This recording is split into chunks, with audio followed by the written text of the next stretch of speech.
कौन है ये लोग? ये हिटलर के साथी जनाजों के बराती, ये हिटलर के साथी जनाजों के बराती, पूछते नहीं इंसान को कौन है तू, पूछते हैं तेरा धर्म और तेरी जाति। इनकी सूरत तो पहचानो भाई, इनसे संभल के रहना रे भाई। कुछ दिल्ली में बैठे हैं भाई, कुछ बंबई में बैठे हैं भाई, इंटरनेट पे बैठे हैं भाई, जंबो जेट पे बैठे हैं भाई, आसाराम के रंग में है भाई, रामदेव के सत्संग में है भाई।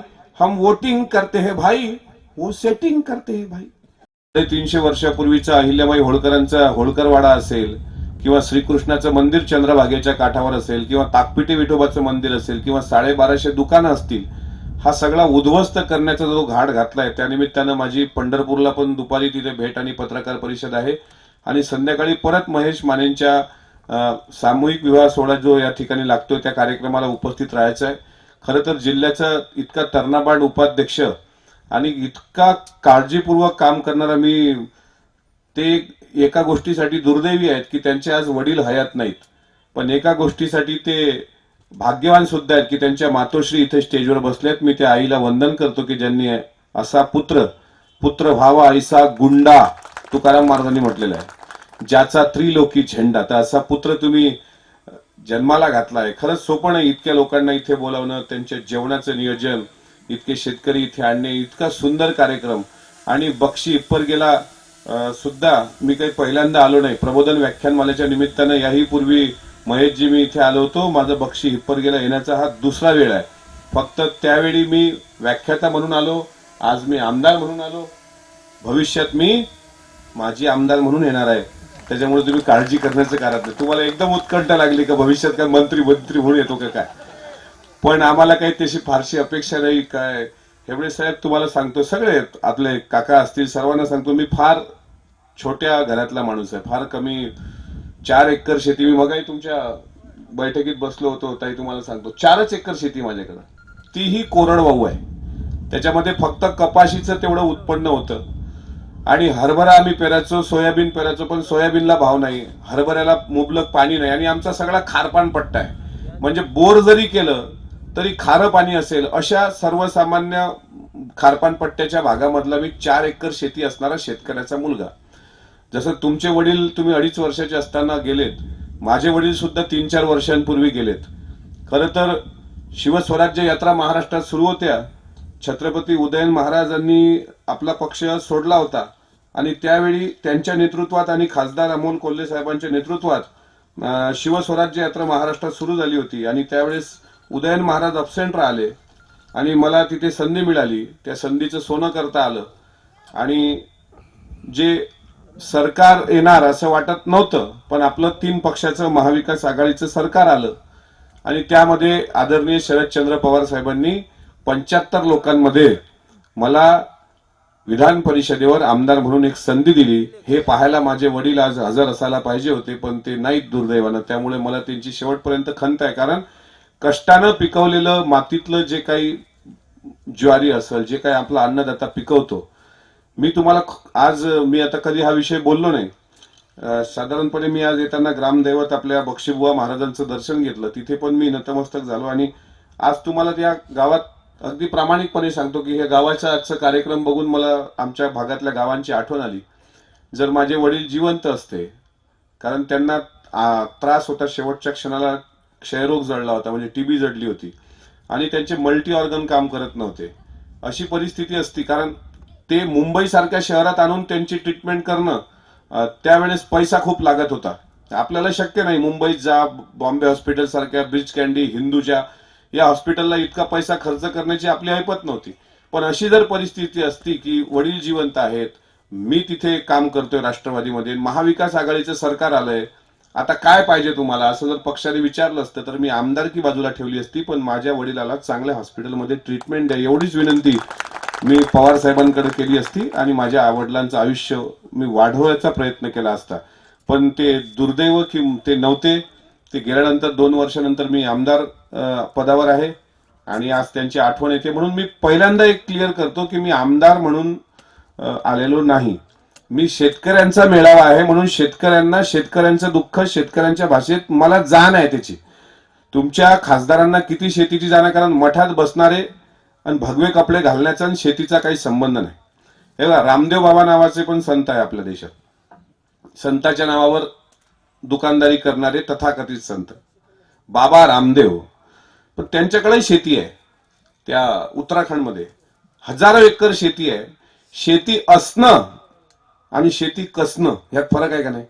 शेती तर अंबानी जवळ आहे, अदानी जवळ आहे, देवेंद्र फडणवीस साहेबांजवळ शेती आहे, शिंदे साहेबांजवळ शेती आहे. ते हेलिकॉप्टरनं शेतीत जातात, ते आधुनिक शेतकरी आहेत. पण आपण शेतीत राबणारा शेतकरी ज्यावेळेस घाम या मातीत गाळतो, ती शेती करणं वेगळं आणि शेती असणं वेगळं आहे. त्याच्यामुळे भगवे कपडे घालून मठात बसणाऱ्या लोकांना शेतीचं महत्व कळत नाही. म्हणून तुमचे खासदार तुम्हाला शोधावे लागतात की 2.5-3 वर्ष 4 वर्ष झाले आज खासदार आहेत. ते खळसिद्धेश्वरच ना त्यांचं नाव, जय सिद्धेश्वर, खळसिद्धेश्वर, जय सिद्धेश्वर. सिद्धेश्वराच्या नावाने आपली दुकानदारी उभी करणारे सिद्धेश्वर स्वामी कोण्या मठात लपून बसलेत, हा सुद्धा प्रश्न या मतदारसंघात लोकसभेमध्ये जर तुम्हाला या सोलापूर भागातल्या लोकांना पडला असेल तर यात नवल वाटण्याचं कारण नाही. त्याच्यामुळे तुकाराम महाराजांनी अशा ढोंग करणाऱ्या बुवांबद्दल फार सुंदर अभंग लिहिलाय. तुमचा भाग हा पंढरपूर इथे आपल्या विठ्ठलाचं जिथे स्थळ आहे, आपला ज्या ठिकाणी दैवत आहे, त्या पांडुरंगाचा हा जिल्हा सोलापूर जिल्हा. इथून लागून आता कर्नाटक जवळ आहे. त्या सोलापूर जिल्ह्यामध्ये पंढरपुरात पांडुरंगाला स्मरण करणाऱ्या तुकोबारायांनी एक सुंदर अभंग लिहिला होता. ऐसे कैसे झाले भोंदू, तो यांनाही लागू आहे आणि तो रामदेव बाबालाही लागू आहे.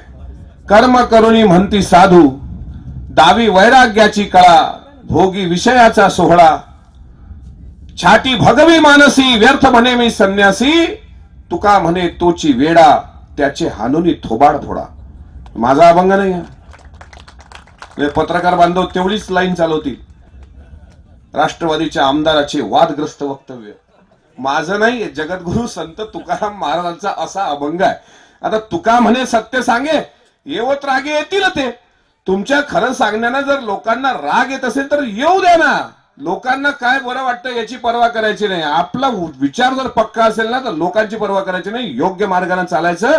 म्हणून मागं सगळे सोडून गेल्यानंतर सुद्धा पवारसाहेब 82व्या वर्षी उभे ठाकले आणि पवार साहेबांनी या महाराष्ट्रामधला एक चमत्कार घडून आणला. तो चमत्कार सांगतो तुम्हाला. आज तर सोलापूरच्या या भागामध्ये बोलायचंच आहे की ज्यावेळी भारतीय जनता पार्टी 2014 ते 2019 या 5 वर्षाच्या काळामध्ये देवेंद्रजी फडणवीस यांच्या नेतृत्वात या महाराष्ट्रामध्ये सरकार होतं. त्याच सरकारच्या काळामध्ये भीमा कोरेगाव सारखी दंगल जाणीवपूर्वक घडवल्या गेली. त्याच सरकारच्या काळामध्ये मराठा क्रांती मोर्चे लाखांनी निघाले. कोपर्डीच्या आपल्या बहिणीवर अत्याचार झाल्यानंतर सर्व मराठा समाज एकत्र येऊन रस्त्यावर आला आणि मराठा आरक्षणाची मागणी पुढे आली. त्या मराठा क्रांती मोर्चात आरक्षणाची मागणी करणाऱ्या सर्व आपल्या मराठा बांधवांवर खोट्या गुन्हे दाखल केले गेले, खोट्या केसेस लावल्या गेल्या आणि या महाराष्ट्रामध्ये एक हिंदू, मुसलमान, मराठा, बौद्ध असा वाद निर्माण करण्याचा प्रयत्न त्या 2014 आणि 19च्या काळात झाला. मग त्यांनी परत 2019ला लोकांना कौल मागितला आणि लोकांनी सुद्धा भाजप आणि शिवसेनेच्या युतीला 104 जागा निवडून दिल्या. 105वी नंतर आली इथे समाधान अवताडेंची पंढरपूरला पोटनिवडणुकीमध्ये. म्हणजे 105 जागा आल्या. देवेंद्र फडणवीसांना वाटलं की चला आपली परत लॉटरी लागली, आपण मुख्यमंत्री होणार. त्यावेळी शिवसेनेच्या 65 जागा निवडून आल्या होत्या. राष्ट्रवादी काँग्रेस पक्षाच्या 55 जागा निवडून आल्या होत्या, 54 ते 55. आणि काँग्रेस पक्षातले कुठलेही वरिष्ठ नेते काँग्रेसच्या प्रचारासाठी फिरले नव्हते. काका मी पुरावादार आहे. पवार साहेब उभे राहिले, सातारची सभा झाली आणि ज्या काँग्रेस पक्षाचे 4ही आमदार निवडून येणार नाहीत अशी परिस्थिती होती, त्या काँग्रेस पक्षाचे 44 आमदार निवडून आले. ही पुण्यही विसरायचं, काँग्रेसवाल्यांनी पण विसरू नये. ही शरदचंद्र पवार नावाच्या योद्ध्याची पुण्यही आहे की 44 आमदार महाराष्ट्रात काँग्रेसचे आले. हे काळ्या दगडावरची भगवी रेखा लक्षात घ्या. मग 44 त्यांचे, 54 आमचे, 65 शिवसेनेचे. आपल्याला जनतेने कौल काय दिला? आपली युती होती काँग्रेस आणि राष्ट्रवादीची, म्हणजे दोघांनी मिळून 99 सीट. त्यांच्या 105 आणि 65 म्हणजे त्यांचं स्पष्ट बहुमत. 288 पैकी 144 ते प्लस. पण उद्धवजी ठाकरेंच्या लक्षात आलं की भारतीय जनता पार्टी हा तो अजगर आहे ज्यांनी छोट्या छोट्या पार्ट्या संपवल्या. समाजवादी पार्टीपासून त्यांनी इतिहास बघितला. ममता बॅनर्जींचा तो त्या तृणमूल काँग्रेस पक्ष असेल, जे काही पक्ष आहेत ते छोटे छोटे पक्ष संपवायला भारतीय जनता पार्टी निघाली. आणि पर्यायानं भविष्यात प्रबोधनकार ठाकरे आणि बाळासाहेब ठाकरेंची सुद्धा शिवसेना हे भाजपवाले संपवू शकतात. हा भाजपचा खोटा चेहरा आणि डाव पवार साहेबांनी उद्धव ठाकरेजींच्या लक्षात आणून दिल्यानंतर उद्धव ठाकरेजी शिवसेना पक्ष, आपला राष्ट्रवादी काँग्रेस पक्ष आणि काँग्रेस पक्ष हे तिघही एकत्र आले आणि महाराष्ट्रामध्ये होत्याचं नव्हतं झालं. 100 मार्काचा पेपर असते, 100 पैकी 90 मार्क ज्याला पडतात तो मेरिटचा विद्यार्थी असतो. बरोबर आहे. आपल्याला 65 मार्क होते, आपण मेरिटमध्ये होतो का? नाही. काँग्रेस तर बाउंड्रीवर पास झाली होती 45, आणि शिवसेना आपल्या थोडीशी पुढे होती, मेरिट मधला एकही नव्हता. भाजपला 100 पैकी 105 मिळाले, म्हणजे मेरिट प्लस. मग सत्तेत कोण यायला पाहिजे होतं? भारतीय जनता पार्टी. देवेंद्रजींना जवळपास वाटलं होतं की असं होणार, पण असा चमत्कार झाला महाराष्ट्राच्या मातीमध्ये की शिवसेना, काँग्रेस आणि राष्ट्रवादी एकत्र आली. ज्याला 105 मिळाले त्या पक्षाचा विरोधी पक्षनेता झाला, आणि ज्याला 55, 65, 45 मिळाले त्याचे मंत्री आणि कॅबिनेट मंत्री झाले. हा चमत्कार देशाच्या राजकारणाच्या इतिहासात एकाच माणसाने केला, पवार साहेब.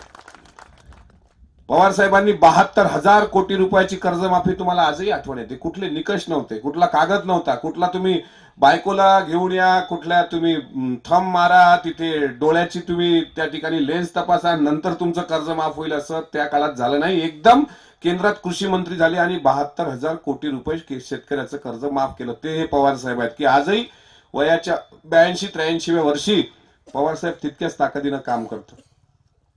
आपलं महाविकास आघाडीचं सरकार आलं आणि या महाराष्ट्राच्या अर्थव्यवस्थेची धुरा अजितदादांकडे आली. ते अर्थमंत्री झाले आणि महाराष्ट्राचे उपमुख्यमंत्री झाले. ग्रामविकास मंत्री म्हणून मुश्रीफ साहेब आले. कोरोनाच्या काळात ज्यांचं योगदान कोणीही विसरू शकत नाही असे राजेश टोपे साहेब आपले आरोग्य मंत्री झाले. गोवर नावाची साथ सुरू आहे सध्या महाराष्ट्रात. अजूनही महाराष्ट्राला आरोग्य मंत्री कोण आहे हे माहित नाही. मला काल परवा माहित झालं की तानाजी सावंत हे आहेत. त्यांना हाफकिन कोण आहे, कंपनी आहे का माणूस आहे हेच माहित नाही. असे माणसं आपले आरोग्य मंत्री आहेत. येस, तानाजी सावंत आहेत ज्यांना हत्ती रोगाचा प्रादुर्भाव रोखावा त्याकरता काय उपाययोजना केल्या पाहिजे याचं ज्यांना ज्ञान नाही ते आमच्या मस्तकी मारले गेले. मागच्या काळामध्ये जलसंपदा खातं आपल्या पक्षाकडे होतं.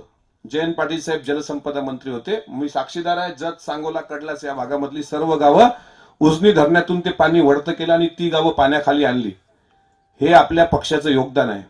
आणि हे जो मागणी पाठपुरावा आहे, तुम्ही म्हटलंय खरं आहे महेशजी की या भागाकडे दुर्लक्ष जाणीवपूर्वक केलं जात आहे. वास्तविक हा कल्याण शेट्टी साहेबांचा प्रश्न आहे की त्यांनी ही गावं पाण्याखाली आली पाहिजे, उजनी धरणातून पाणी वळतं झालं पाहिजे. आणि जिथे आपण गाजर आणि कांद्याचं पीक घेतो त्या भागात सुद्धा टेक्सटाईल हब जर उभे होत असते तर तुमचे रोजगार पळवले ना हो त्यांनी. टीव्हीवर जे दिसतं ते खरं नसतं बरं का. प्रत्येक कुठलंही चॅनल लावलं का, गुजरात म्हणजे देश आहे का आपला? राष्ट्रगीतात आपण काय म्हणतो? पंजाब, सिंध, गुजरात, आणि पुढचं महाराष्ट्राचाही उल्लेख आहे. मराठा, गुजरात 3 नंबरवर.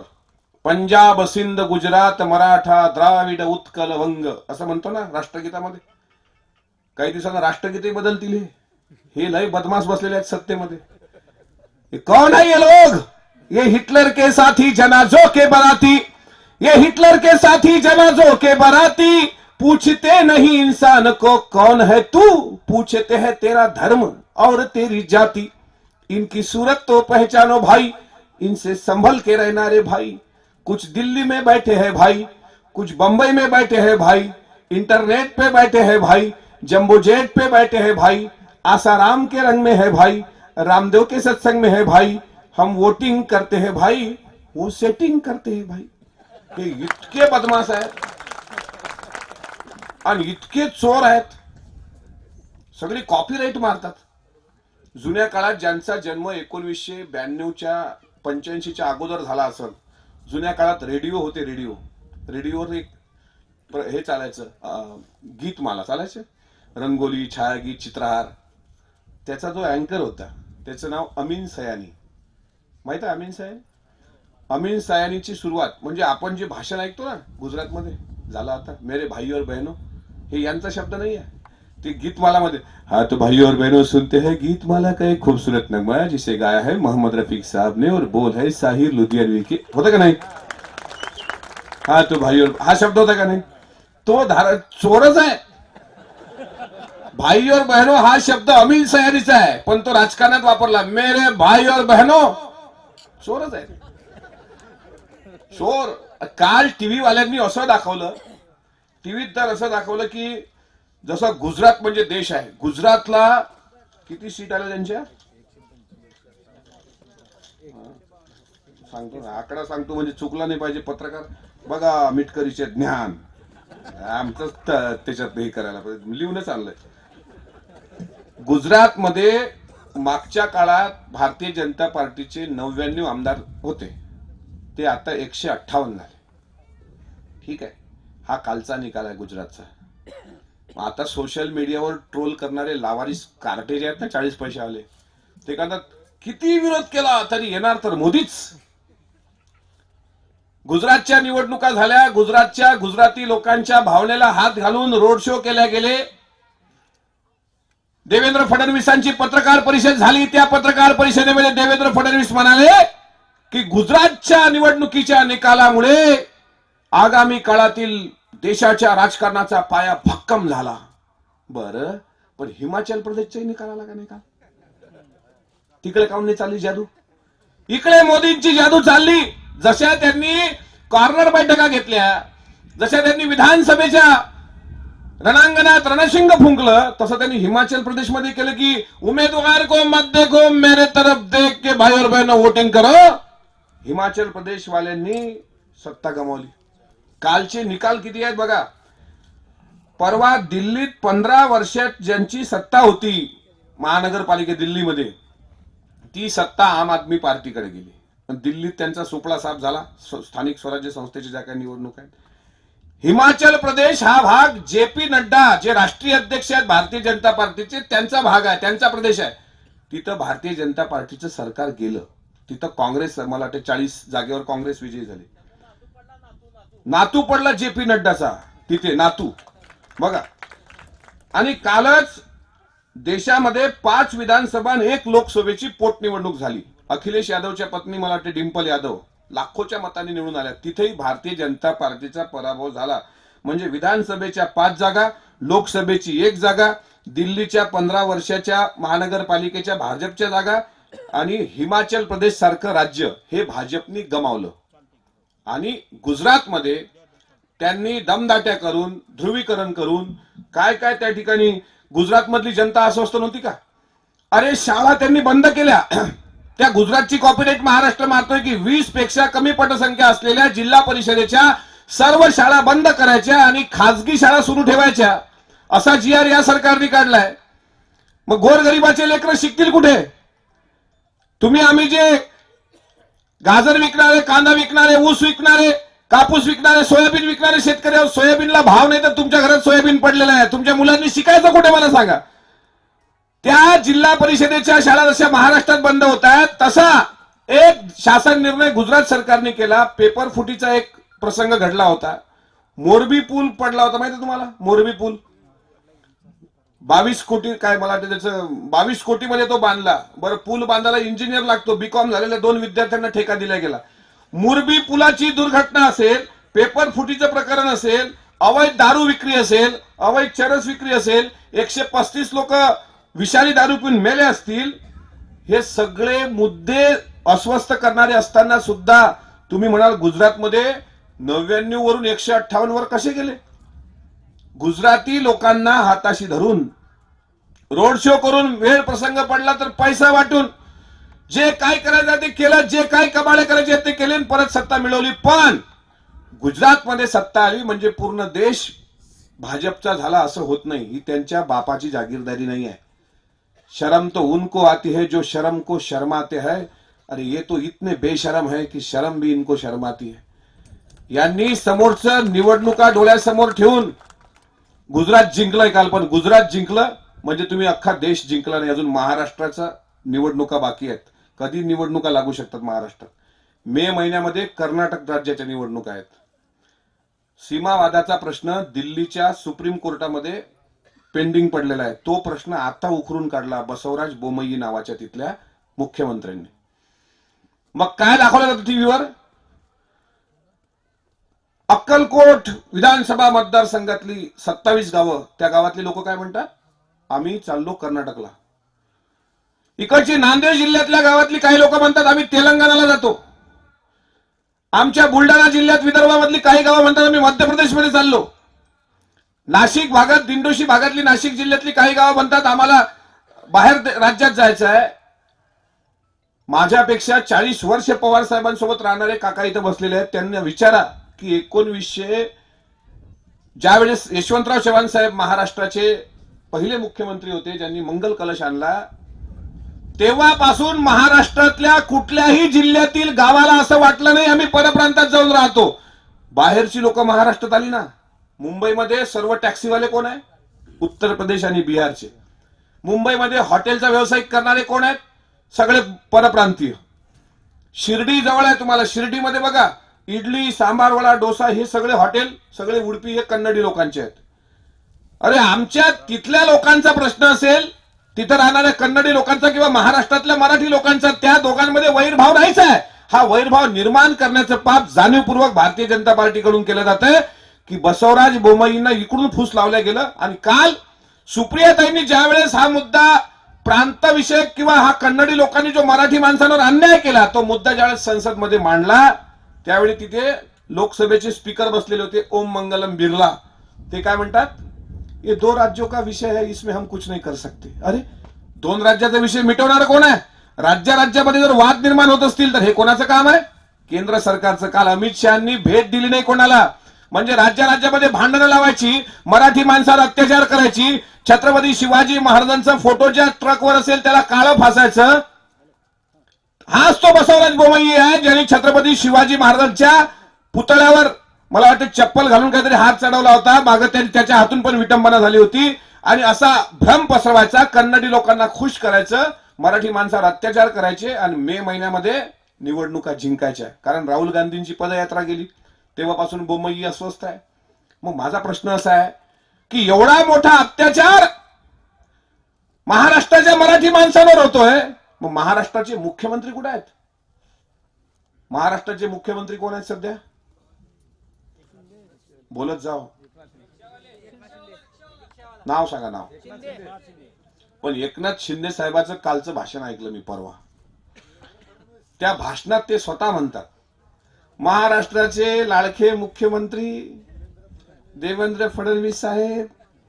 मुख्यमंत्र्यांनाच वाटत नसेल मी मुख्यमंत्री आहे म्हणजे आता कसं करावं, आता कुठं झालं पाहिजे. त्यांनी सांगितलंय बघा आमचा प्रश्न महाराष्ट्रामध्ये आमचे मुख्यमंत्री जे हिंदुत्वाकरता गुवाहाटीला गेले. गुवाहाटीमध्ये देवीचं मंदिर आहे, कामाख्या देवीचं. स्वराज्याच्या स्थापनेकरता छत्रपती शिवाजी महाराजांनी तुळजा भवानीचा आशीर्वाद घेतला होता. आणि रायगडावर सुद्धा म्हणजे शिवनेरीवर देवीचं मंदिर आहे शिवाई देवीचं, आणि रायगडावर सुद्धा देवीचं मंदिर आहे. शिवाजी महाराजांचं कुळदैवत तुळजा भवानी आहे. हे बरोबर. स्वराज्याच्या स्थापनेकरता जर कुळदैवत तुळजा भवानीचं दर्शन घेतलं जात असेल तर महाराष्ट्रामध्ये तुम्ही सरकार स्थापन करताना कोणाचं दर्शन घ्यायला पाहिजे? आपल्या तुळजा भवानीचं. हे देवीच आहे ना. की आमच्या देवीतलं सत्व हरवलं आता, सगळं आसाममध्ये गेलं, तिकडे गुवाहाटी, सुरत. वा, हे तर शहाजी बापू कुठे, काय झाडी, काय डोंगर. शहाजी बापू काय त्यांचं ते ऑडिओ क्लिप मधला एक शब्द काय बायकोला लुगडं घेता येईना, लई बेकार दिवस आहे, अशा पद्धतीने बोलताय. माझा प्रश्न असा आहे मुख्यमंत्र्यांना की महाराष्ट्रामध्ये 3.5 पीठ आहेत, शक्तीपीठ. कोल्हापूर आहे, तुळजापूर आहे, माहूर आहे, सप्तशृंगी आहे. इथं तुम्ही नाही गेले, तुम्ही गेले गुवाहाटीला. तिकडच्या देवाचं महत्व वाढलं. महाराष्ट्रातले देव संपले का? कुठे आले तुमचं हिंदुत्व? आणि जाणीवपूर्वक महाराष्ट्राच्या प्रश्नाला बदल देण्यात, म्हणजे महाराष्ट्रातले उद्योगधंदे घालवले. नाही तर सोलापूरची ओळख होती, सोलापुरी चादर इथे बनायची, सोलापुरी टॉवेल, सोलापूरमध्ये टेक्सटाईल हब होते. मग महेशजींनी सांगितलं की हे सगळं सुरतला गेलं. कालच्या गुजरातच्या निवडणुकीमध्ये फक्त मोदींची जादू कामाची नाही, आपले जे इकडचे प्रकल्प ते ना, कोणते कोणते गेले सांगतो तुम्हाला प्रकल्प. आपल्या महाराष्ट्रामधून मागच्या काही महिन्यात टाटा एअरबस गुजरात, सॅप्रॉन गुजरात, पॉस्कॉन वेदांत 2 लाख तरुणांना रोजगार देणारा पुण्याजवळचा तळेगावचा प्रकल्प गुजरात, 2.5 लाख कोटीचे रोजगार घालवले. पॉस्कॉन गेला आणि आपल्याला पॉपकॉर्न दिला. म्हणजे पाणी नाही पाजायचं तुम्हाला, तुम्ही तुमच्या 13 गावात पाणी वळतं करण्यासाठी मात्र मी प्रयत्न कराल, लक्षात घ्या. मी फार लहान आमदार आहे साहेब, विधान परिषदेचा आमदार आहे. 14 गावाचं जे काही पाण्याचा प्रश्न आहे, आता अधिवेशन आहे 19 पासून 30 पर्यंत. बघा, नागपूर करारानुसार, पत्रकार बांधवांनो तुम्हाला सांगतो महत्वाचं, नागपूर करारानुसार दर वर्षी 3 आठवड्याचं अधिवेशन हे नागपूरला असायला पाहिजे, कारण विदर्भाच्या शेतकऱ्यांचा प्रश्न महत्वाचा आहे. या वर्षी 2 वर्षानंतर अधिवेशन होतंय 19 ते 30 पर्यंत. काल आम्हाला असं माहित पडलं, संसदीय सल्लागार समितीची जी बैठक व्हायला पाहिजे ती अजून झाली नाही, की 5च दिवसात ही लोक अधिवेशन गुंडाळणार आहेत. फक्त 5 दिवसात. मला सांगा, 5 दिवसातला पहिला दिवस जातो शोक प्रस्तावावर, मन उरले 4 दिवस.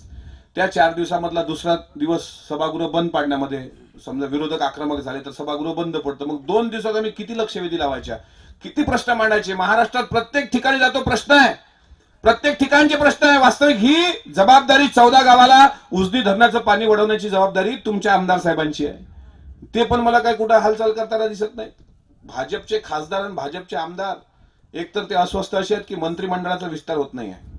ज्या दिवशी मंत्रिमंडळाचा विस्तार होईल त्या दिवशी हे सरकार कोसळेल, हे देवेंद्र फडणवीसांना चांगल्या पद्धतीने माहित आहे. त्याच्यामुळे ते मंत्रिमंडळाचा विस्तार करणार नाहीत. आणि काळजी करू नका, हे सरकार जास्त दिवस टिकणार नाही. आता खंडपीठामध्ये न्यायमूर्ती चंद्रचूड आलेत, त्यांनी सुद्धा लवकर जर न्यायालयाचा निकाल लावला तर तुम्हाला सांगतो हे जे पळून गेले हे सगळे डिस्क्वालिफाईड होतील आणि हे सरकार कोसळणार हे माहित आहे सगळं. पण जाणीवपूर्वक मग ते का पुढे जात आहे. पहिले न्यायमूर्ती बदलले, मग उदय ललित आले, मग तिसरे आले, आता तरी काही निकाल लागेना. मग आता महाराष्ट्राच्या सत्ता संघर्षाचा निकाल 21 जानेवारी, म्हणजे चालत राहते, पुढे ढकलत राहतात, पुढं पुढं पुढं पुढं. हेच आहे. खोटे कागदपत्र भरून जर एखादं खासदार होत असेल तर त्याच्यावर सुनावणी कोर्ट, आपल्या देशाची न्यायव्यवस्था तुम्हाला माहिती आहे चालताय. 5 वर्ष निघून जातात खासदारांचे, परत आपले आहेतच गाफल. म्हणजे मटणाची बोटीन दारूवर जर जनता विकल्या जात असेल तर या देशात संविधान जिवंत आहे कसं म्हणता हो तुम्ही. हे संविधानाला मारणारी लोक सत्तेमध्ये बसलेली आहेत, हे हटवण्यासाठी आपण प्रयत्न करणार आहोत की नाही. आज आमच्या महाराष्ट्राचे प्रश्न काय आहेत. शेतमालाला भाव. तुमचा प्रश्न इथं काय की आम्हाला जर पाणी वळतं केलं तर आम्हाला परंपरागत पिकापेक्षा दुसरी पिकं घेता येतील, आमचा शेतकरी सुजलाम सुफलाम होईल, आमची जमीन ओलिता खाली येणार, आमच्या जमिनीला भाव भेटतील आणि आम्ही शेतकरी श्रीमंत होऊ. आणि प्रत्येक शेतकरी श्रीमंत झालाच पाहिजे. मी तर म्हणतो शेतकऱ्याला ईडीच्या नोटीस झाल्या पाहिजे की इतका कांदा करोडो रुपयाचा आला कसा शेतात, ये ईडी वाल्याला आण घरी. शेतकऱ्याच्या घरी ज्या दिवशी ईडी येईल त्या दिवशी आपल्या शेतकऱ्याची दिवाळी. मी तर स्वाभिमानी समजतो ज्या लोकांना ईडी येत असेल तरी आला पाहिजे नोटीस. का आपण श्रीमंत व्हायचं नाही. अदानी अंबानीच्या घरी 2 लाख रुपयाचा चहा आहे, 2 लाख रुपयाचा अर्धा कप चहा पितात अंबानीच्या घरच्या बायका. 2 लाख रुपये राजा, 2 लाखात तर आपलं मला वाटतं 10 गरीबाचे लग्न लागतील 2 लाख रुपयामध्ये. किती पैसा आहे. अदानी अंबानी सपोर्टर होते म्हणून गुजरात जिंकला ना तुम्ही. महाराष्ट्रातला प्रश्न महत्वाचा आहे, गोवरची साथ. महाराष्ट्रातला प्रश्न महत्वाचा आहे. गेलेले उद्योगधंदे 2.5 लाख कोटींचे रोजगार घालवले. या सरकारने सांगितलं दिवाळीला 100 रुपयामध्ये तुम्हाला आनंदाचा शिधा देणार. त्या शिध्यामध्ये 1 किलो रवा, 1 किलो चना डाळ, 1 किलो साखर, 1 किलो तेल अशी 100 रुपयाची किट होती. तुमच्या बक्षी हिप्परग्याला किती लोकांना भेटली दिवाळीला, दिवाळीच्या दिवशी. कारण दिवाळीचा आनंदाचा शिधा होता. दिवाळीला भेटली का नाही, सर्व्हर डाऊन होते. दिवाळी संपल्यानंतर मग दीपक केसरकर म्हणतात दिवाळी तुळशीच्या लग्नापर्यंत चालते. म्हणजे तो तिथला कुजला सडका माल तो तुमच्या मस्तकी मारला. म्हणजे आनंदाचा शिदा भेटला नाही. मागच्या सरकारच्या काळात शेवटची कॅबिनेटची जी बैठक झाली होती त्यामध्ये 3 निर्णय झाले होते. धाराशिव हे उस्मानाबाद शहराचं नाव झालं पाहिजे, औरंगाबादचं नाव संभाजीनगर व्हावं, हे उद्धव ठाकरे साहेबांनी घेतलेला निर्णय आहे. तिसरं होतं दिवा पाटलांचं नाव विमानतळाला द्यावं. चौथं होतं 3 वर्ष सातत्यानं कर्ज भरणाऱ्या शेतकऱ्यांना 50,000 रुपये अनुदानाचे द्यावेत. आता आपल्या महाराष्ट्राचे नवे कृषी मंत्री, नवा कृषी मंत्री, त्याच्याबद्दल आदरानं बोलावं. काय आपण ठेका घेतला का? जो खासदार सुप्रियाताईंना इतक्या खालच्या पातळीवर बोलतो तो गद्दार अब्दुल सत्तार हा महाराष्ट्राचा आताचा हे आहे कृषी मंत्री आहे. तो कृषी मंत्री शेतकऱ्याच्या बांधावर जाण्याचा ढोंग करतो. नांदेडमध्ये शेती पाहायला रात्री 2 वाजता. अरे तुमची अवकात नाही 2 वाजता शेतात जायची. मग एक प्रश्न तुम्ही मांडला की शेतकऱ्याला वीज उपलब्ध व्हावी ते सकाळी 6 ते संध्याकाळी 6, कारण विचू काटा, सर्पदंश, विचू काटा 10-15 मिनिटं बोलत चालेल. हे मुद्दे तुम्हाला सांगितले पाहिजे. शेतकरी मेळावा ते काय आपण आलो जेवण केले फोटो काढले याच्यासाठी नाहीये. हे अंतःकरणातला आहे. आतून पेटलो पण हळुवार बोलतो मी, दुसरे विशेष नाही व्यवहार बोलतो मी, बैमान झालेला एक एक नाग ठेचू येत्या नव्या युगाचा निर्धार बोलतो मी. काय राष्ट्रवादी काँग्रेस पक्षाची गरज आहे आज? ही गरज आज काय? कोण कृषी मंत्री आहे मला माहित नाही महाराष्ट्राचे. असा मंत्री दिला की जो रात्री 2 वाजता नांदेडमध्ये शेतातून जातोय, त्याचे फोटो काढतो, शेतकऱ्यासोबत बसण्याचं ढोंग करतो, तिथली भाकरी खातो आणि त्याला मीडिया दाखवतं. रात्री 2 वाजता कोणता सर्वे असते हो शेतीत? अरे उघड्या डोळ्यांनी जा की ना, कशाला तुम्ही हवाई प्रवास करता? जा. पवार साहेबांनी आयुष्यात जो प्रवास केलाय त्यांच्या 80 वर्षाच्या, तो जास्तीत जास्त प्रवास हा 4 व्हीलरनी आहे. याचं कारण त्या 4 व्हीलरनी चालत गेलो तर शेतकऱ्याच्या शेतात काय उगवलं काय नाही उगवलं त्याची व्यथा काय तिथे शेतकरी थांबवतात, त्यांच्याशी बोलता येतं, त्यांची निवेदनं स्वीकारता येतात. हवाई प्रवासातून शेती पाहणं होत नाही. असा कृषी मंत्री दिला. मागच्या काळामध्ये देवेंद्र फडणवीस महाराष्ट्राचे विरोधी पक्षनेते असताना खाली पोट तिळकीनं बोंबलायचे. या सरकारने शेतकऱ्यांची रात्रीची वीज बंद करून सकाळी 6 ते संध्याकाळी 6 द्यावी. महाविकास आघाडी सरकारमध्ये समजा तो निर्णय झाला नाही. चला ठीक आहे, नाही झाला सरकार गेल्यामुळे. आता तुम्ही आलात ना सत्तेत. बरं, देवेंद्र फडणवीसांकडे अर्थमंत्री खाता आहे पण ऊर्जा मंत्री हे खाता आहे ना. मग तुम्ही घ्या निर्णय. ठीक आहे, आमच्याकडून नाही घेतला गेला, मग तुम्ही तर घ्या. सकाळी 6 ते संध्याकाळी 6 वीज शेतकऱ्याला भेटली पाहिजे. शेतकऱ्यांच्या शेतामध्ये जे ट्रान्सफॉर्मर बसवले ना तेही नकली निघाले. आता शेतकऱ्यांनी वीज बिल भरलं नाही तर त्यांची वीज कापल्या जाईल असाही आदेश निघणार आहे पुढे. म्हणजे हे एवढे दुतोंडी आहेत. मागच्या वेळी एसटी विलिनीकरणाचा मुद्दा होता. सदाभाऊ खोत बसले होते ते आझाद मैदानाला. डास चावता येते की म्हटलं रे, डास चावतात म्हणून. एक त्यांचा पठ्ठ्या बसला होता, त्याचं नाव नाही घेत मी, त्याचा पठ्ठ्या बसला होता त्यांचा एक. हे 2-3 जण बसली होती. काय त्यांना कळवळा. आणि तो वकील होता एक मोठ्या चष्म्यावाला. ते सोडलेले आहेत बरं का पवार साहेबांवर बोलायला. देवेंद्र फडणवीसांनी टीम लावून ठेवलेली आहे. पहिलं हे बोलल मंगळसूत्र चोर, नंतर सदाभाऊ खोत बोलल, नंतर सदावर्तीची तर कुठं सिल्वर ओकवर हल्ला करायला माणसं घेऊन गेले होते तिथे. लक्षात आहे ना तुमच्या? कुठलाही प्रसंग विसरू नका. देशाच्या इतक्या मोठ्या नेत्यांच्या घरावर हल्ला करण्यापर्यंत यांनी मजल मारली. एसटीचं विलिनीकरण करा पोट तिळकीने तुम्ही बोलत होतात. यांनी उपोषण मांडलं होतं, ढोंग धतुरे केले. आता सत्ता तुमची आहे ना. आणि एसटीचं खातं मुख्यमंत्र्यांकडे आहे, परिवहन खातं. परिवहन मंत्री एकनाथ शिंदे साहेब आहे. जर हिंमत असेल आणि हिंदुत्व टिकावं असं वाटत असेल, एसटीचं विलिनीकरण या सरकारच्या काळात करून दाखवा. शेतकऱ्याला वीज बिल मोफत द्या. शेतकऱ्याचे जे ट्रान्सफॉर्मर बोगस आले त्याचा त्यांना परतावा द्या. आणि जो महाविकास आघाडी सरकारने 50,000 रुपये अनुदान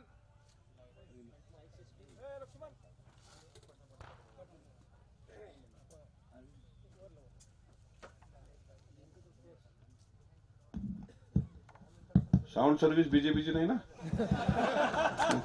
मूळ मुद्दा आला, माईकच बंद पडला. माईक बंद बघा. काल अमोल कोल्हेंनी खासदार असताना संसदमध्ये शिवाजी महाराजांचा विषय जसा काढला, माईक बंद केला का नाही? या भाजपच्या काळात माईक बंद करणे, माईक खेचणे ह्या दोन गोष्टी फार होतात का. एकनाथ शिंदे साहेबांसमोरचा माईक खेचला ना देवेंद्र फडणवीसांनी. काल अमोल कोल्हेचा आवाज, किती किती विचित्र लोक आहेत. ही आमची परिस्थिती असताना, तुमच्या हातात सत्ता असताना तुम्ही हे करू शकत नाही. मग आमच्या मूळ मुद्द्याला भरकटवण्याकरता हळूच राज्यपाल नावाचा एक काळ्या टोपी खालचा सळक्या मेंदूचा धोतरछाप माणूस येतो. तो म्हणतो जर महाराष्ट्रामधून मराठी, इथून गुजराती आणि मारवाडी निघून गेले तर या मराठी माणसाला कोणी विचारणार नाही, ते भीक मागतील. कोण म्हणतं? राज्यपाल. तरी आम्ही पेटले नाही. आपलं रक्त थंड का झालं मला कळत नाही. तो एक काळ होता. खबरदार जर जाळ पुढे टाच ओलांडून चिंधळा उडवू राई राई एवढ्या म्हणणाऱ्या शेतकऱ्यांचा तो काळ होता, ज्यांनी औरंगजेबाला दम भरला होता. तो काळ होता की महाराष्ट्राच्या स्त्रिया पेटून उठायच्या रणरागिणी. आज त्या ताराराणीची पुण्यतिथी आहे. दिल्ली झाली दिनवाणी, दिल्ली शासे गेले पाणी, रामराणी ताराराणी भद्रकाली कोपली, मोगलांना सळो की पळो करून सोडणाऱ्या छत्रपती ताराराणींच्या रक्ताचा वारसा सांगणारा हा महाराष्ट्र, दगड धोंड्याचा वैभवशाली महाराष्ट्र, छत्रपती शिवाजी महाराज, बाबासाहेब आंबेडकर, महात्मा फुलेंचा महाराष्ट्र, बसवेश्वराचा महाराष्ट्र. या महाराष्ट्राचा तरुण जो हातात तळावर म्हणजे आपल्या तरुण मिलिटरीमध्ये जातो तर बायकोचं कुंकू पुसतो, तिकडून आल्यावर बायकोला कुंकू लावतो. ती मावळ्यांची आपली जमात, शासन करती जमात, ती थंड का झाली? कोण कुठला हिमाचल प्रदेश मधला तिकडचा माणूस येतोय, ते राज्यपाल बनतो परप्रांतातला, तो आम्हाला सांगतो की महाराष्ट्रातले मारवाडी आणि गुजराती बांधव निघून गेले मुंबईमधून तर तुम्हाला भीक मागावी लागेल. तरी आम्ही शांत. दुसरं ते होत नाही तर महात्मा फुले आणि सावित्रीबाई फुले, एक वेळ तुम्ही देवाचे उपकार विसरले तर चालेल, पण या दोन पती पत्नीचे उपकार विसरू नका, ज्यांनी आमच्या आई बहिणींना शिकून हा सन्मान दिला. ते सावित्रीबाईचे उपकार किती मोठे उपकार आहेत. 23 शाळा काढल्या महात्मा ज्योतिराव फुलेंनी, महिला शिकल्या पाहिजे म्हणून. कंत्राटदार होते महात्मा फुले. विटीचा पूल पायाभरणी महात्मा फुलेंची आहे. कात्रजचा बोगदा महात्मा फुलेंनी बांधलं, कंत्राटदार होते. आणि खडकवासला धरण महात्मा फुलेंनी बांधलं. राधानगरी धरण राजर्षी शाहू महाराजांनी बांधलं. इतकं मोठं नाव महात्मा ज्योतिराव फुलेंचं, पण दोन शब्दात राज्यपाल बोलताना त्यांना लाज वाटायला पाहिजे की महात्मा फुले आणि सावित्रीबाई फुले या देशाचं वैभव आहे, त्यांच्याबद्दल इतक्या खालच्या पातळीवर राज्यपाल बोलले तरी आम्ही शांत. ते होत नाही तर तिसरं वक्तव्य आलं, शिवाजी एक पुरानी बात हो गई म्हणे. अब देखना होगा कोई तो आपको बाहर जाने की जरूरत नहीं है. डॉक्टर आंबेडकर से लेकर नितिन गडकरी तक सब यही है. वाह, अरे तुझं लग्न का झालं नाही ते सांग आतापर्यंत. तू महात्मा फुले आणि सावित्रीबाई फुलेंच्या बद्दल ज्या पद्धतीने तुम्ही बोलता, महाराष्ट्राबद्दल तुम्ही बोलता, महाराष्ट्राच्या अस्मितेबद्दल तुम्ही बोलता, छत्रपती शिवाजी महाराज पुराने जमान्याची गोष्ट आहे. अरे ज्या शिवाजी महाराजांनी त्या काळात, अरे आम्हाला आत्ताच्या काळातल्या विज्ञानवादी लोकांना लाज वाटावी की आजही आम्ही आमच्या घरातला कारभार स्त्रियांच्या हाती देत नाही, पण शिवाजी राजांनी स्वराज्याचा कारभार संभाजी राजांच्या धर्मपत्नींच्या हाती दिला होता. येसुराणीबाई साहेबांच्या कुलमुक्त्यार केले होते शिवरायांनी. आईच्या समोर आई विधवा झाला असतं. शहाजीराजांच्या मृत्यूनंतर आईला सती जाऊ दिला नाही शिवरायांनी. ते शिवाजी महाराज आजही बघा खेड शिवापूरला धरण आहे शिवाजीराजांनी बांधलेलं. गंगासागर नावाचा तलाव आहे रायगडावर. स्वराज्याच्या राजधानीच्या प्रत्येक किल्ल्यावर तलावाची निर्मिती आहे. पाणी अडवा पाणी जिरवा स्वराज्याची त्या काळातली संकल्पना आजही सरकार राबवते आहे. म्हणजे 400 वर्षापूर्वीच्या शिवरायांच्या संकल्पना आज सरकारला राबवाव्या लागतात. शेतकऱ्यांचं कर्ज माफ करणारे छत्रपती शिवाजी महाराज. तुम्ही म्हणता पुराने जमाने की बात आहे, म्हणून महाराष्ट्र पेटून उठला. शेवटी उदयन महाराजांना त्यांनी रडायला भाग पाडलं. पण महाराज साहेब तुम्ही भूमिका घ्या आणि या भाजपवाल्यांच्या कंबरड्यात लाथ मारून राजीनामा द्या ना. रायगडावर तुम्ही आम्हाला सर्वांना मावळे तुमच्या सोबत आहेत, तुमच्या भूमिकेचं आम्ही समर्थनच करतो. पण ज्या भारतीय जनता पार्टीच्या लोकांनी, बरं एकाच पक्षात आहेत शिवाजी महाराजचा अपमान करणारे, दुसऱ्या पक्षावाला कोणी करताना दिसत नाही. ते होत नाही. सुधांशु त्रिवेदी नावाचा कुत्रा भुंकला. काय तर शिवाजी महाराजांनी औरंगजेब को 5 बार माफी मागी. एक पत्र उपलब्ध आहे औरंगजेबाचं शिवाजी महाराजांसोबत. मी इतिहासाचा अभ्यासक आहे म्हणून तुम्हाला सर्वांना सांगतो, इथं तरुण मोठ्या प्रमाणात शेतकरी आहेत बसलेले, की शिवाजी राजांचे औरंगजेबासोबत जे पत्र व्यवहार झाले त्यातला एक अस्सल पत्र आहे, एकच. त्यात औरंगजेबाने हिंदू समाजावर जो जिजिया कर लादला होता त्याविरुद्ध शिवाजी राजांनी पत्रव्यवहार लिहून म्हटलं, आलमगीर औरंगजेब रब्बुल आलमीन अशी कुराणची जर शिकवत असेल तर कुराण हे सर्वांसाठी आहे. कुराण फक्त तुमच्यासाठी नाही. 5 वेळ नमाज पडता एवढी जर अक्कल नसेल की रयत समसमान असावी तर तुमच्या नमाज पडण्याला अर्थ तो काय? हे एकमेव पत्र आहे, हे माफीनामा नाही आहे. मग 5 पत्र कुठले आहेत दाखवा. आणि ज्यांच्या बाजूने तुम्ही बोलतात ना, अहो शिवाजी महाराजांनी माफी नाही मागितली, तह केला बरोबर आहे, 2 पावलं मागे आले, पण किल्ले परत मिळवले, स्वराज्यात बंडाचा उठाव केला आणि 1674 ला राज्याभिषेक करून घेतला. त्या शिवाजी महाराजांचा सुधांशू त्रिवेदी कोण? कुठला त्रिवेदी? तो बोलतो ते होत नाही. मला सांगा, अंगणवाडी शिकणाऱ्या लहान लेकरांना माहित आहे शिवाजी महाराजांचा जन्म कुठे झाला? माहित आहे ना की शिवाजी महाराजांचा जन्म 19 फेब्रुवारी 1630 रोजी शिवनेरी किल्ल्यावर शहाजीराजे आणि जिजाऊंच्या पोटी झाला. इतिहासाच्या 4थीच्या पुस्तकात होतं. समोर कागद असताना भारतीय जनता पार्टीचे आमदार प्रसाद लाड म्हणतात शिवाजी महाराजांचा जन्म कोकणात झाला होता आणि त्यांचं बालपण रायगडावर गेलं होतं. स्वराज्याची पहिली राजधानी राजगड आहे. 25 वर्ष राजगडावर जिजाऊ साहेब आणि शिवाजी महाराज होते आणि मग स्वराज्याची दुसरी राजधानी रायगड बनली. शिवाजी महाराज 1657 नंतर कोकणात गेलेले आहेत आणि त्यानंतर कोकणात गेल्यावर मग हिरोजी इंदलकरांनी तो रायगड बांधला आणि ती स्वराज्याची राजधानी. हा सर्वांना इतिहास माहित आहे. म्हणजे ते उद्या जर कर्नाटक महोत्सव असता, म्हणजे कोकण महोत्सवात त्यांनी म्हटलं शिवाजी महाराजांचा जन्म कोकणात झाला, कर्नाटकमध्ये महोत्सव असतं तर काय म्हटलं असतं? शिवाजी महाराजांचा जन्म कर्नाटकला झाला. आणि सुरतमध्ये सुरत महोत्सव असतं तर काय म्हटलं असतं? शिवाजी महाराजांचा जन्म गुजरातमध्ये झाला. लाज वाटायला पाहिजे हो महाराजांचं. म्हणून त्यांनी म्हटलं, महेश मानेंनी, ते काही चुकीचं नाही, विषदेवनी संपविला चौमुलखाचा छत्रपती. आता पुढे म्हणा लागेल भाजपच्या हरामखोरीचे आणखी पुरावे देऊ किती? खरं सांग बहुजना, तुला जाग का येत नाही? अरे बापाचा बाप बदलला तरी राग का येत नाही? जर तुम्हाला रागच येत नसेल, आता काय सांगू. बाबासाहेब म्हणायचे शिक्षण वाघिणीचं दूध आहे, पिणार तो गुरगुरणार. तुम्हाला सांगतो, एका स्पर्धा परीक्षा अभ्यासिका केंद्रामध्ये आम्ही संविधान दिनाला एक पेपर घेतला, ऑब्जेक्टिव्ह. त्याचं बक्षीस ठेवलं आणि त्यात प्रश्न विचारला, देशाचं संविधान कोणी लिहिलं? ऑब्जेक्शन म्हणजे ऑब्जेक्टिव्ह मध्ये खाली पर्याय दिले. पहिला डॉक्टर बाबासाहेब आंबेडकर, दुसरं असं 3-4. त्याच्यात नरेंद्र मोदींचे नाव होतं. 90% पोरे म्हणते नरेंद्र मोदी. देशाचं संविधान नरेंद्र मोदी. वा वा. म्हणजे हे इतिहास इतक्या खालच्या पातळीवर शिवाजी महाराजांवर बोलण्यामागचं पाप. ते होत नाही तर मंगल प्रभात लोढा जे जन्माला आले राजस्थानला, ते त्या शिवप्रताप दिनाला प्रतापगडावर गेले. तिथं म्हणतात जैसे शिवाजी महाराज ने औरंगजेब के शिवाजी महाराज सूरत गए थे, वैसे हमारे शिंदे साहब इनको लेके सूरत गए थे. शिवाजी महाराज सूरत मध्ये स्वाभिमानी बाण्याने गेले. अरे सुरतला आलमगीर औरंगजेबाच्या वाढदिवसाच्या दिवशी फक्त एका नादान सरदाराच्या मागे उभं केल्यानंतर ते खिल्लात लाथाडली आणि महाराष्ट्राचा स्वाभिमान उफाडला होता. नजर कैदेत गेले, पण नजर कैदेत गेल्यावर सही सलामत सुटले आणि परत दक्षिण दिग्विजयाची मोहीम 1666 नंतर हाती घेतली. त्या शिवाजी महाराजांच्या इतक्या मोठ्या शौर्यशाली आग्रा भेटीची तुलना 40 आमदार गुवाहाटीला गेले त्याच्यासोबत. शिवाजी महाराज जर आज असते ना, तर अब्दुल सत्तार नावाचा जो माणूस आहे, जो स्त्रियांबद्दल अपशब्द बोलतो, मावळ्यांनी घोड्याला बांधला असता, डायरेक्ट नेला असता रायगडावर टकबक टोकीवर आणि तिथं महाराज गरजले असते. स्त्री ही मराठ्याच्या मंदिरातली देवता, तिच्याबद्दल अपशब्द काढणाऱ्याची गय कसली? या नादान सत्ताराला टकमकीवरून कडेलोट करा. हे का नाही सांगितलं मंगल प्रभात लोढांनी? तुम्ही तुलना कोणाशी करताय? छत्रपती शिवाजी महाराजांच्या बंडाराशी या गद्दाराची तुलना? अरे हे गद्दारी करून गेलेत महाराष्ट्रासोबत. शिवाजीराजांचे मावळे प्रामाणिकपणे गेले आणि तिथं जाऊन भिडले. मग ते हिरोजी फर्जंद असतील, मग ते बहिर्जी नाईक असतील, ही सगळी लोक महाराजांसाठी जीवापाड साधारण लोकांनी इतिहास घडवला हो. आणि मग शिवाजीराजांचं स्वराज्य निर्माण झालं. हे वारंवार एकच पक्ष शिवरायांचा अपमान करतोय, कारण शिवाजी महाराज हा मुद्दा फार संवेदनशीलतेचा मुद्दा आहे. पण आपण पेटायला पाहिजे तरुणांनी. मग तुमच्या मूळ मुद्द्याला बदल देण्याकरता हे मुद्दे काढले जातात. महाराष्ट्राचा अपमान होतोय, गावं महाराष्ट्राच्या बाहेर चाललीत.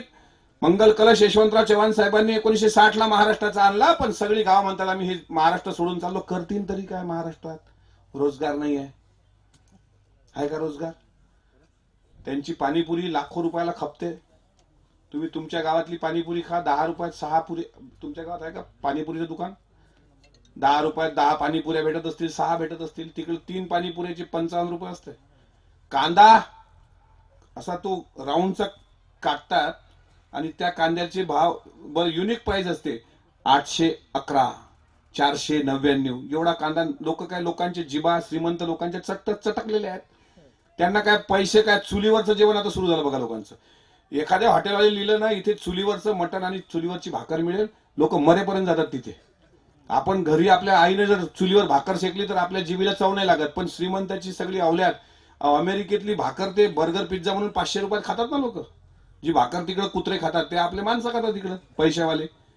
लाज वाटायला पाहिजे की ज्या शेतकऱ्याचा शेतमाल शेतात पडलाय, सडलाय, टोमॅटो स्केचअप, शेतकरी टोमॅटो फेकून देतो, हे येतात उचलतात त्याचं स्केचअप लोक घेतात की राहू विकत. रामदेव बाबाच्या पतंजलीचे प्रोडक्ट आहेत, सगळे बोगस आहेत, त्याबद्दल दुमत नाही. त्यातलं एक प्रोडक्ट सांगतो तुम्हाला आणि थांबतो. ते प्रोडक्ट आहे एक दिव्यांजली का काहीतरी नाव आहे, डोळ्यात टाकण्याचा ड्रॉप.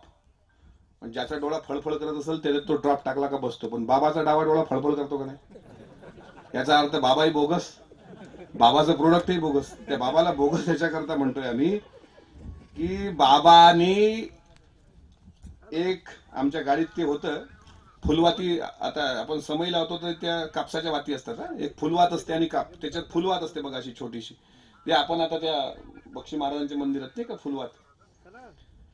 माझ्याकडे आज रोजी कपाशीला साहेब 7,000 रुपये भाव, 7,000 रुपये क्विंटल.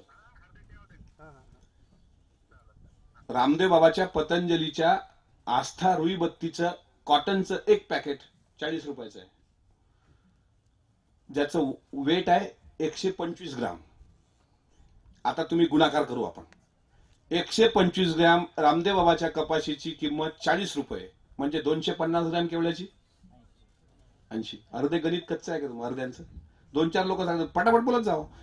अर्धा पाव म्हणजे 125 ग्रॅम 40 रुपये, म्हणजे 250 ग्राम 80 रुपये, 500 ग्राम 160 रुपये, आणि 1000 ग्रॅम म्हणजे 1 किलो किती? 320 रुपये. 10 किलोचे किती? 10 वाढवा 3200. 1 क्विंटल किती? 3,20,000.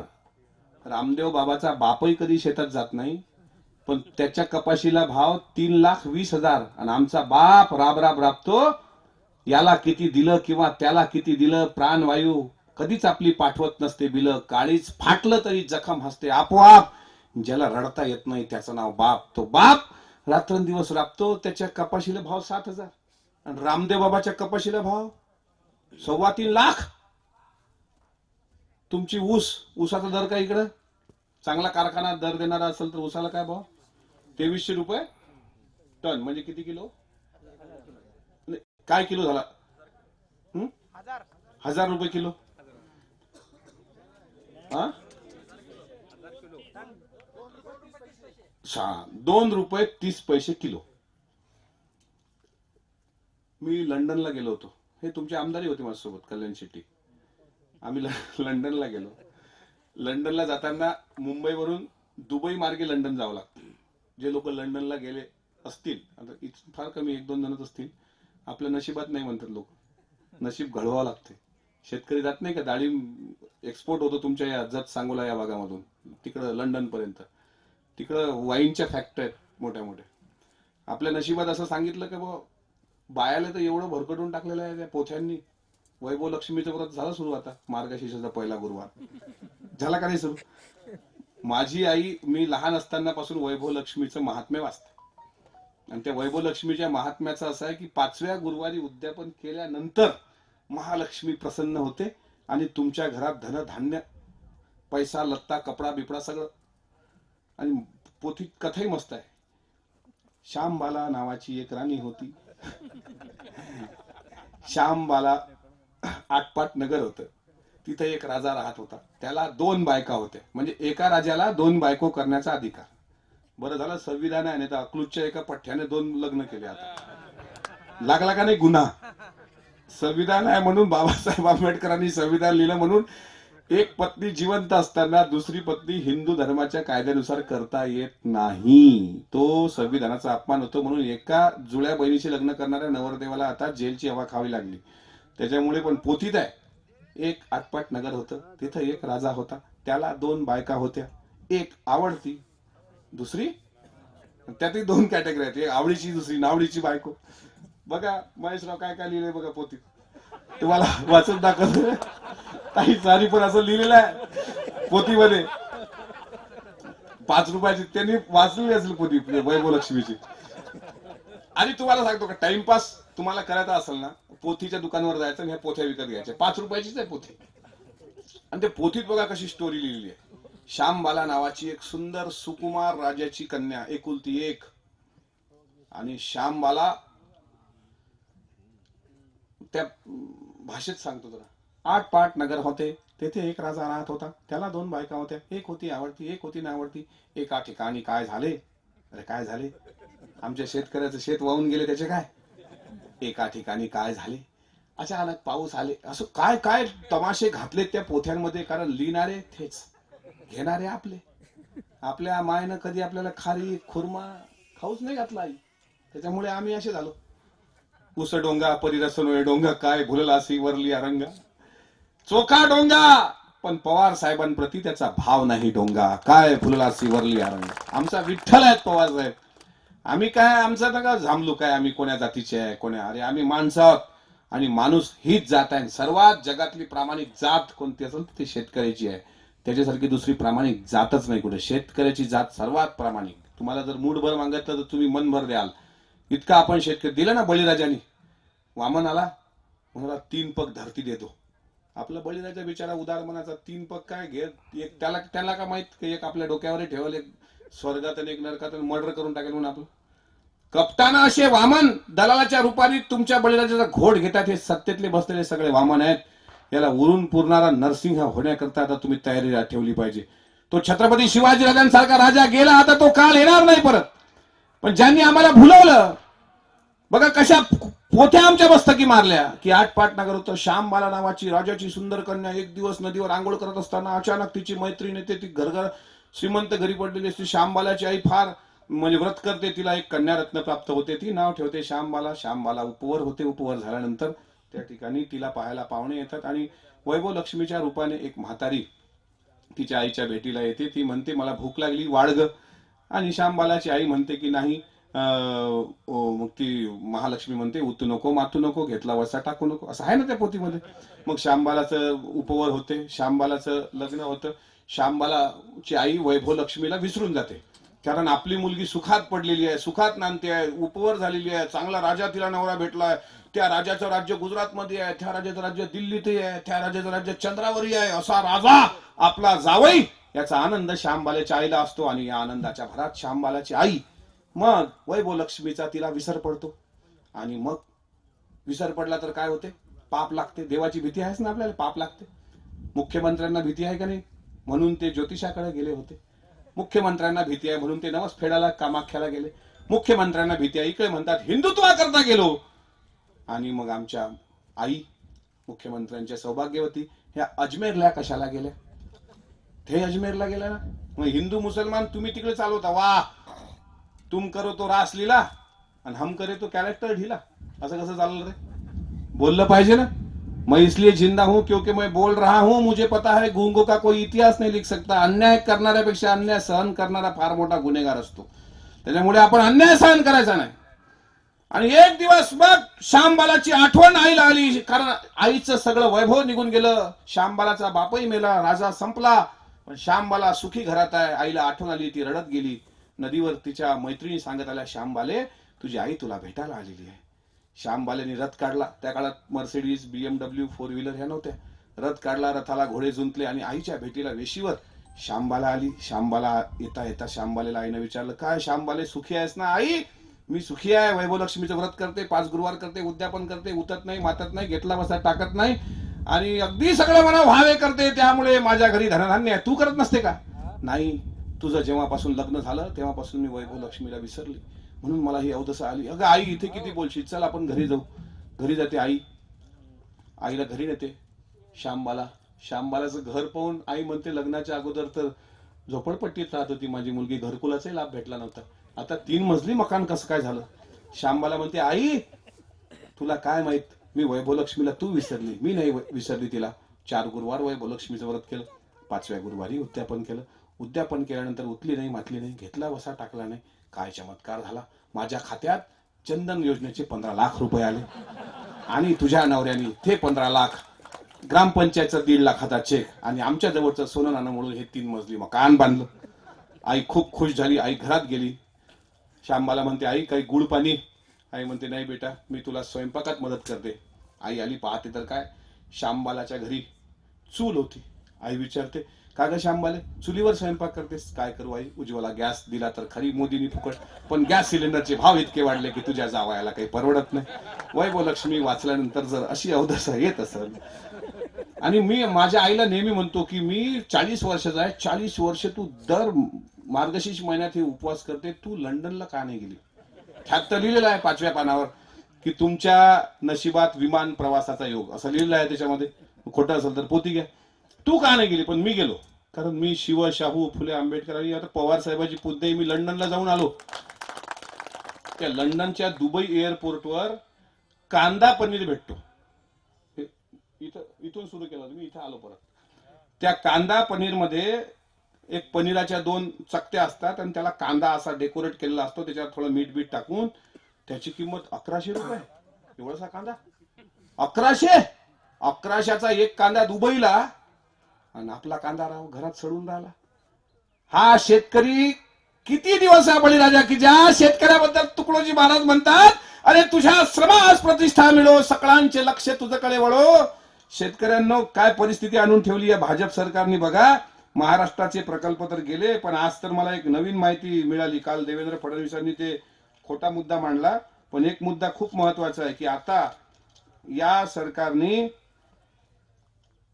वेतन व भत्ते राज्यातील शासकीय कर्मचाऱ्यांना दिले जाणारे, मग त्यात सगळेच आले, मग पोलीसवाले आले, फर्स्ट क्लासचे अधिकारी आले, सगळेच अधिकारी, यांचे वेतन व भत्ते अशा गोष्टी कर्नाटक बँकेतून करण्याचा 7 डिसेंबर 2022 ला राज्याचे अर्थमंत्री देवेंद्रजी फडणवीस यांनी GR काढलेला आहे. म्हणजे तुम्हाला जर आता शासकीय कर्मचाऱ्यांना पैसे टाकायचे असतील आणि विड्रॉल करायचे असतील तर ते तुम्हाला कोण्या बँकेत, आता ह्या बँकेला मान्यता दिली. त्यांनी GR काढलेत बघा. आता एक GR मुनगंटीवारांनी काढला होता की फोन आला तर फोन उचलायचा आणि म्हणायचं वंदे मातरम. आता मी जर मला घरी जायचं असेल जेवायला, बायकोचा फोन आला, मी काय वंदे मातरम, 2 भाकरी टाकून ठेव. मग माझी बायको उत्तर देईल वंदे मातरम, स्वयंपाक खलास झाला, उद्या जेव. काय धंदा लावला राव. आमचे महत्वाचे प्रश्न पडतात बाजूला. आणि बघा आता तुम्हाला बँक दिलेली आहे महाराष्ट्र सरकारने, Karnataka bank limited, Jammu and Kashmir bank limited आणि उत्कर्ष स्मॉल फायनान्स बँक लिमिटेड. खाली नमूद 3 खासगी बँकांनी शासकीय कर्मचाऱ्यांना वेतन व भत्त्याचे वितरण करण्यासंदर्भात तसेच निवृत्ती वेतन धारकांना बँकेमार्फत निवृत्ती वेतन प्रदान करण्यासंदर्भात शासनाबरोबर करार केला आहे. त्यास अनुसरून सदर बँकांना आहरण व संवितरण अधिकारी यांचे कार्यालयीन बँक खाते उघडण्यास तसे निवृत्ती वेतन धारकाचे वैयक्तिक बँक खाते उघडण्यास शासन मान्यता देत आहे.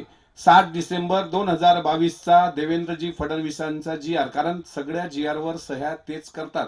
ते महाराष्ट्राचे अर्थमंत्री जरी असले तरी त्यांच्या हाती महाराष्ट्राचं स्टेरिंग आहे. म्हणून समृद्धी महामार्गावर एकनाथ शिंदेंना बाजूला बसवून 550 किलोमीटरचा प्रवास त्यांनी समृद्धी महामार्गाचा केला, कारण स्टेरिंग देवेंद्र फडणवीसांच्या हाती होते.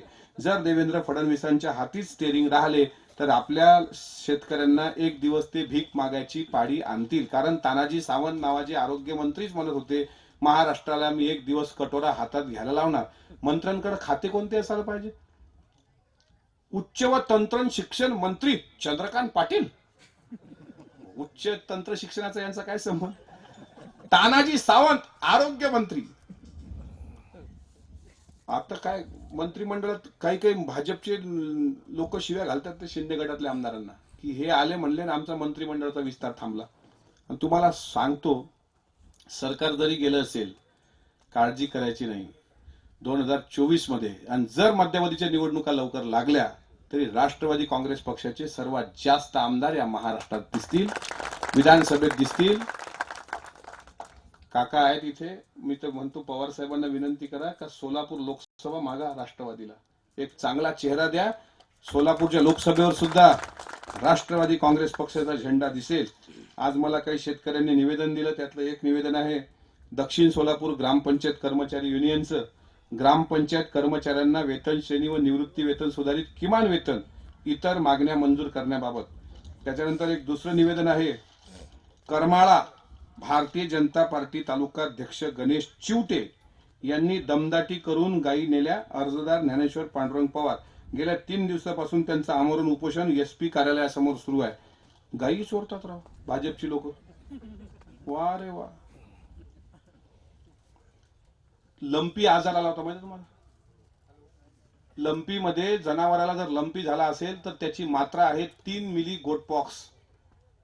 जर पशुवैद्यक असतील गावात तर त्यांना विचार. 3 मिली डोस दिला तर त्या गायीच्या शरीरात अँटीबायोटिक तयार होतात. त्या 3 मिली गोटपॉक्सचा 2 मिली गोटपॉक्स कपात करून उरलेला 1 मिली इकडे दिला आणि 2 मिली गोटपॉक्सच्या सगळ्या औषधी त्याही गुजरातला पाठवल्या. वा. इकडच्या गायी मेल्या तर चालतील, इकडचा धर्म मेला तर चालन. आणि धर्मासाठी आलेलं हे सरकार जे सांगते आज शेतकरी यांनी हवालदिल केलाय. मगा काही महत्वाचे प्रश्न जे अपेक्षा माझ्याकडून केली ती साहेबांनी या ठिकाणी जरा महत्वाचे प्रश्न मांडले. तेवढंच एक सांगतो आणि थांबतो की मी मांडून ठेवले. भूक लागली का तुम्हाला? जेवण करून न बसवण्याचं कारण असं आहे की माणूस जेवण केलं का डुलकी मारतो ना. पुस्तकं वाचणं बंद झाली आता. पण ते त्याचं कारण तेच आहे. त्याच्यामुळं आपण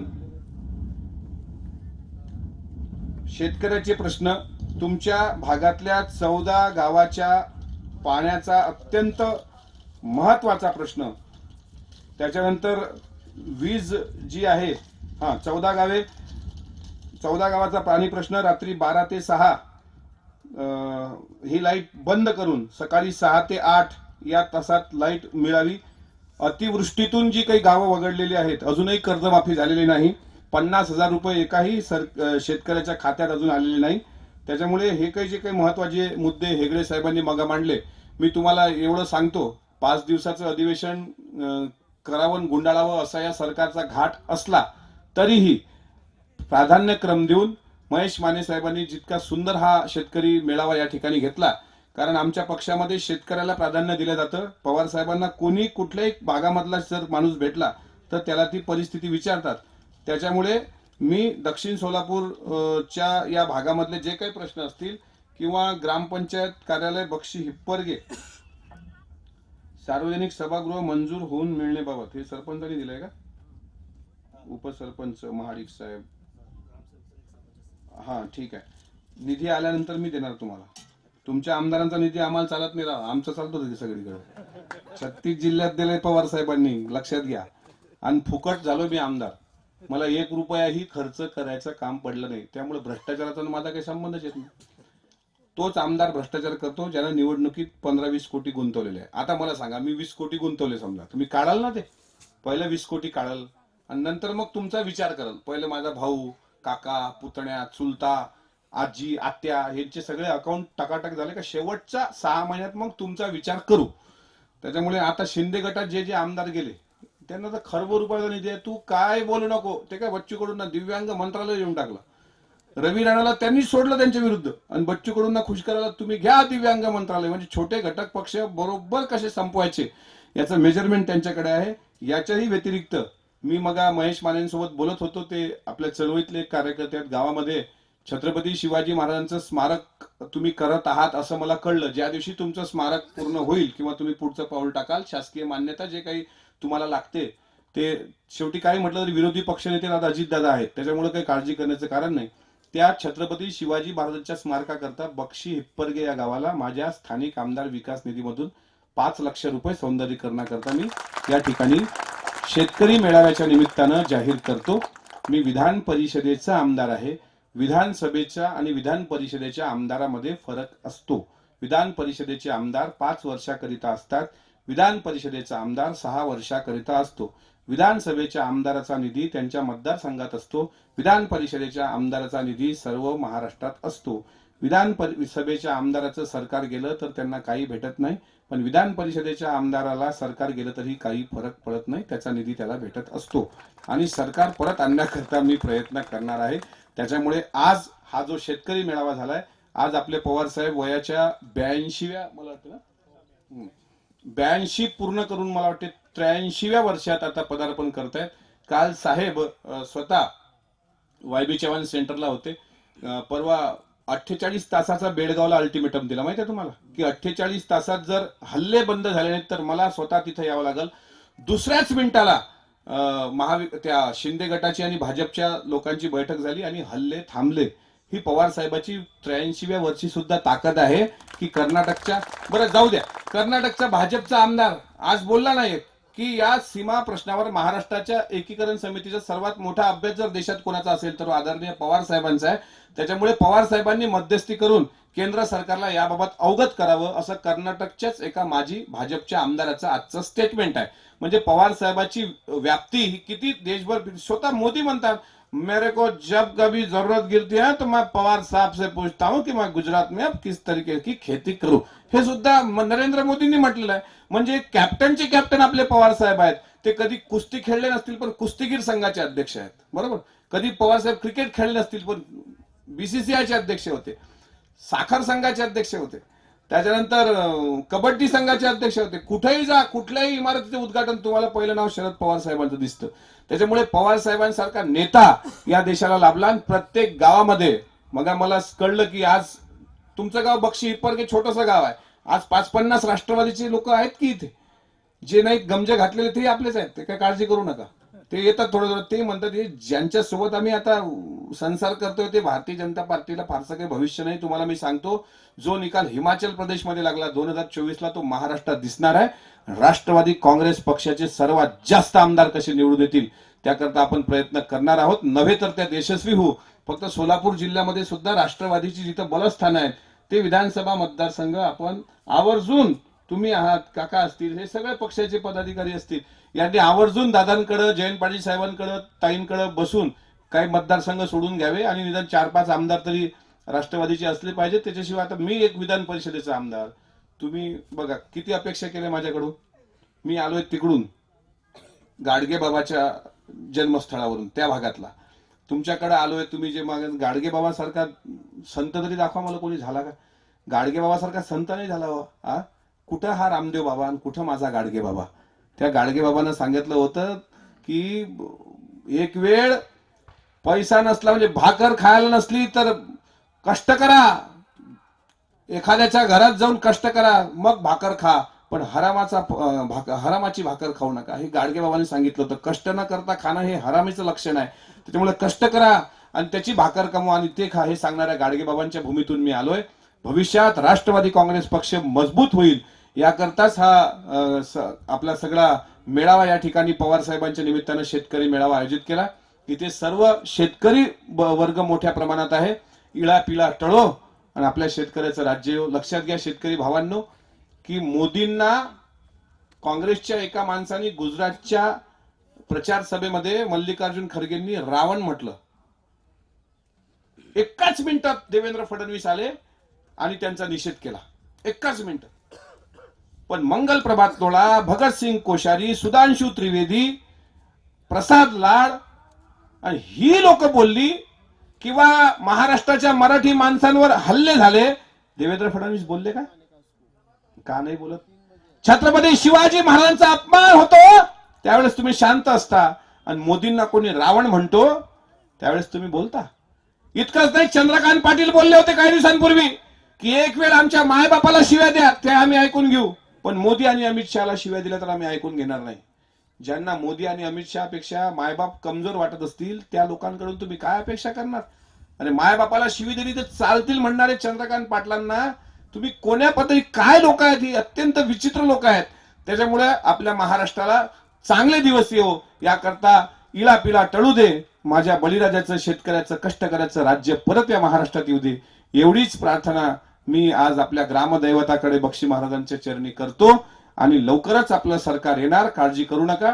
टीव्हीवर जे दिसतं ते खरं नसतं आणि टीव्ही समोर जे बसतात ते कधीच टीव्हीत दिसत नसतात. आम्ही टीव्ही समोर बसत नाही पण रोज टीव्हीत दिसतो. तुम्ही बसले, उठले का बाबा, कपाल भाती, जलने, क्या करो, सांस लो, सांस छोड़ो, अंदर देखो, बाहर. अरे अंदर क्या देखे, बाहर किसान मर रहा है वो देखेंगे ना हम. सकाळी उठल्यापासून सगळे लोक ते टीव्हीवर असतात. त्याच्यामुळे काल टीव्हीने जे दाखवलंय की गुजरात जिंकलं म्हणून भारतभर मोदींची सत्ता आहे तर हे खोटं आहे। एक गुजरात जिंकलं पण तुमचं हिमाचल गेलं, दिल्ली गेली, पंजाब गेला, आता भविष्यात महाराष्ट्र पण जाणार। तुमच्या स्थानिक स्वराज्य संस्था गेल्या, लोकांच्या मनात तुमच्याबद्दल प्रचंड राग आहे, आक्रोश आहे। आणि दिल्ली शोधायला सुद्धा याच महाराष्ट्रात तारा राणी नावाच्या छत्रपतींनी शिवरायांच्या चौथ्या पिढीने गाडलं होतं। त्याच्यामुळे दिल्ली शोरांनी छत्रपती शिवरायांच्या अपमानाची सुपारी घेतली असेल तर शेतकऱ्याची आणि शिवरायांचे मावळे म्हणून, शेतकऱ्याची लेकरं म्हणून या शिवरायांचा अपमान करणाऱ्या प्रवृत्तीला या महाराष्ट्राच्या मातीत गाडा, एवढीच विनंती करून इथं थांबतो। जय हिंद, जय महाराष्ट्र, जय राष्ट्रवादी। थँक्यू। एबीपी माझा, उघडा डोळे बघा नीट।